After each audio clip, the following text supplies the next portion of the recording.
I can't tell you how thrilled I am that we're back. We have our lectors, Julian, thank you, Gunther, thank you, and Mark, of course, is always our musician and our music ministers. It's good to have the community back, and we're growing, okay? And don't forget, invite your friends, tell them we're here, tell them we're gathering, and tell them I invite you to become a part of what's in this bag. You want to know? You want to know? Nobody wants to know? Who wants to know? You want to know? Yes. You would want to know. Simco, you want to know what's in here? Okay. Mark said before Mass, there's a big white bag on the altar rail. Bread. Today, we talk about bread. You heard the first reading. The prophet was told to go and feed the hungry people. And Elisha comes forward with a little bread to feed 100 men. And the response to those around him is that it's not going to feed everybody. And Elisha has faith. And he says, feed them. And they had enough bread for 100 men, the soldiers who were there. The responsorial psalm tells us what we're doing here today. The hand of the Lord feeds all of us, and he answers our needs. Some of our needs are of this, but some of our needs are of the bread of life as well. We heard the reason we get together in Paul. Paul tells the people of Ephesus, we're one. We're one Lord, we're one baptism, we're one faith. He didn't say this, but we're one bread. Bread, a beautiful symbol for us to contemplate today. And you know the story of the multiplication of the bread and fish from Jesus. You know how he fed 5,000. And you've heard that so many times because it is such a popular story. It was even in all of the Gospels. It's one of the rare stories, the miracles, that are in all the Gospels. As a matter of fact, it appears 5 times in the 4 Gospels. So the authors, especially John today, I think he had another idea in mind than Jesus doing something miraculous like multiplying bread. Not that that's unusual, not that that's a common event, but woven in the scriptures today, we have little messages as to how we can be the bread of life to one another, how we can use bread in our lives. John is very close to Jesus. He's the one at the Last Supper that we hear reclined his head on the chest of Jesus at the Last Supper. They sat on elbows, so they leaned on elbows. So it was very easy for them to lean back and put his head on the chest of Jesus at the Last Supper. So he was there. And his bread of the Last Supper is not the Eucharist that you and I usually recall. His bread of the Last Supper is washing the feet. Jesus washing the feet of one another. His Eucharist, his Last Supper gift, as he records it and remembers it, is not the bread of life that Jesus gave us, although that is absolutely important and woven in and out of John's scriptures. His is action. Bread by washing the feet of one another. Jesus washed the apostles, as you know, and then told them, do the same to one another. Let me paraphrase it. Feed one another like I just fed you. So as we contemplate bread today, I want to use the Gospel of John to find out the multiple numbers of ways in which the bread in the scriptures can feed us, and we in turn can feed one another. Notice John says very casually, it was Passover. We're near Passover. Passover is the great feast of liberation for the Jews. Passover is also commemorating Jesus' Passover from death to new life and resurrection. So Passover is our passing over into new life. Every time we celebrate the Mass, we're reliving the Passover of Jesus Christ. So again, the bread of Passover, our Passover, we call the Eucharist. In time, it got this name. It means giving thanks.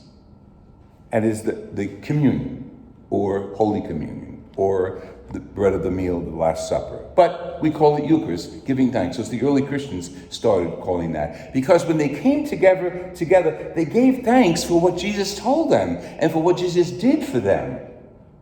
Now, don't take this as a story of the past. That's what we should be doing. The gospel, all of them, are living word of God. And when we read the Gospels, we should be in the Gospels. When we're reading the Gospels, don't say, oh, that's a nice story. It must have been nice sitting on the grass and Jesus' apostles. No, he's bringing you bread. He's bringing me barley loaves and fish. The messages are so numerous. When Andrew brings over the little kid, probably Timko's size, and he had a few pieces of bread and a few fish. He said, well, what are you going to do with this? This kid has a few pieces of bread, but look, Jesus, there's 5,000. That was only counting the men. So there must have been a lot more than that with children and women. And Jesus says, bring them over. You feed the people. We got a few pieces of bread and fish. How are we going to feed 5,000? You, now this is Jesus talking to us, you feed the people. In the action of listening to Jesus, they took the bread, distributed it, and began the mission of what Jesus is all about, feeding us. Again, don't get caught up with the bread and the grain and the crust. Jesus' mission is that we feed one another, that we go out to each other. And Jesus didn't say, just feed the ones on this side, that side, they're low class. Or just feed those people because they're really main wealthy people. No, Jesus didn't do that. Jesus sees all of us as members of his body. So Jesus' disciples feed all of us. And the bread comes from Jesus himself. And the message is that we are entitled and responsible to feed one another. Bread? Yes, sometimes. But our society is desperately hungry, starving for the bread that we have, the bread that is called faith, that implies the resurrected Lord, that implies respect, that implies charity, that implies love. Society is desperately hungry, starving for our example. And Jesus already gave us the mandate. You go feed them. All of you, go feed the people. We can start with our own example. What do I do when I leave church? Am I feeding people? Am I just sending a little smile to a stranger? When I was on campus, and I worked at William Patterson University for 31 years, so I was always on campus. But sometimes I would go on campus with a collar, black, looks nice, like Father had this morning. And sometimes I'd just wear casuals. The kids knew me after so many years. And in the beginning of the semester, I'd make sure I had black on because I wanted the new kids to see me and notice who I am. And I got two responses from kids, okay? Those who knew me or didn't know me, two responses. They would see me coming up the road, and some of them would go like this. Or like this. Or like this. Like, see through me. And they didn't see me. God forbid they should talk to a priest. God forbid a priest should come near them. That was their response. And many kids, and successfully after 31 years, a lot of kids, greeted me this way. Hey, Father Lou, how are you? How you doing? What are you doing here? Blah, blah, blah. Come on, let's have coffee. Let's go sit with the Greeks or the Teeks, and let me tell you what they're doing. And they'd start all the programs of outreach that we started at Through Catholic Campus Ministry. That's going to happen to you too. When you greet people in the street, some will say, what the hell do you want? What are you looking at? Okay, walk away. Jesus has already told us, wipe your feet, scrape the dust off, and just walk on. Some people will just give you a surprising smile back. That's all.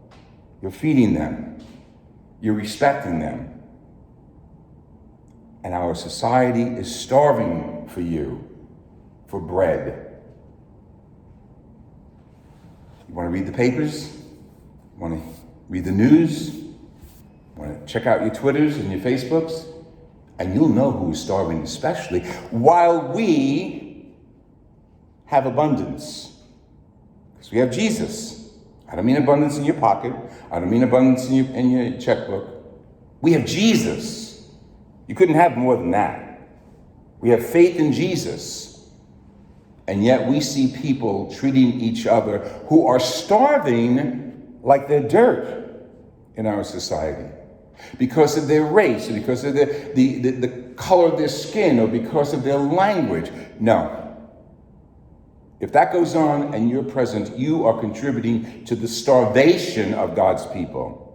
You are taking bread away from God's people. We are Christians. We give bread. Not this necessarily. This is handy. And some people in the soup kitchens and some people really do need this kind of bread. Maybe in a bag full of groceries. You can take the bag that Mark saw on the floor before, fill it up with groceries, and bring it to one of those literally hungry people in your neighborhood. Or contribute it to the parish food drives. That's one way. But there are so many people in our area, our homes, our neighborhood, that are starving for love, for attention, for respect. And God forbid you dare express prejudice because you don't like the color of their skin or because you don't like how they sound. Then you are not a member of the body of Christ. Jesus feeds, he doesn't take away. He feeds all our needs. I remember the story of Mother Teresa. Great woman. I met her, by the way. I'll tell you that another time, but she was wonderful. She was about this big. She's like this. She was tiny, tiny. And reminded me of my grandmother. She told us a story, me and the students that I took to visit with her. She told us a story about the significance of giving to the hungry. And she said, in that beautiful accent that she had, she said, I remember one day we got a shipment from Catholic Charities of rice. And people came to our convent and we gave them bags of rice each. And one woman in the head of the line disappeared with her rice and then came back later on. And Mother Teresa's sister said to her, you were here before. What happened to the rice you had? She said, there's a Hindu family living near me, and they are more hungry than my family. So I brought that rice to them. She didn't say, oh, she's not a Christian. She didn't say, oh, she's not following us. She was a Hindu. And who knows what this woman was? Because Mother Teresa took care of everybody. You see what charity is? Charity starts maybe because I need to be hungry to experience it, then I could feed somebody else. That's our responsibility. And the bread of life, Jesus, the bread that we receive in the Eucharist, not this beautiful loaf of bread that I bought yesterday at the farmer's market across the street.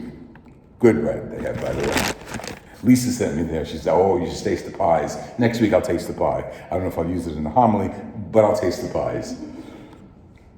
But the bread of life that we have invigorates us and sends us on to respect, to love, to share, to feed. And all the levels we can imagine. The physical, yes. The emotional, the social, the interaction we have with one another. When I was a kid in college, and even in the seminary, I didn't know we were poor, but I think we were poor as a family. But we're Italian, and there's always enough bread on the table for Italians. Sometimes my mother would go into the backyard, and that night we'd have a nice roast, and I remember the time my favorite bunny was gone, and no one knew where it went. We ate it. That was our supper that night. But we had that kind of stuff, because my father raised bunnies and rabbits and everything. We had every kind of animal you have, and our backyard was maybe as big as the sanctuary, tiny. But our philosophy was, from my mother and father, that's why mothers and fathers are such good teachers, by example. We always had enough. I would call up, maybe on a Tuesday, that was pasta night at my house, and I'd say, Ma, some of the guys are also going shopping, and me are going shopping. Can we stop by? Oh yeah, no problem. You have enough? Oh, don't worry. And her first command, get off the phone with my father's name was Frank. Frank, go downstairs and get a few extra chairs. Louis coming.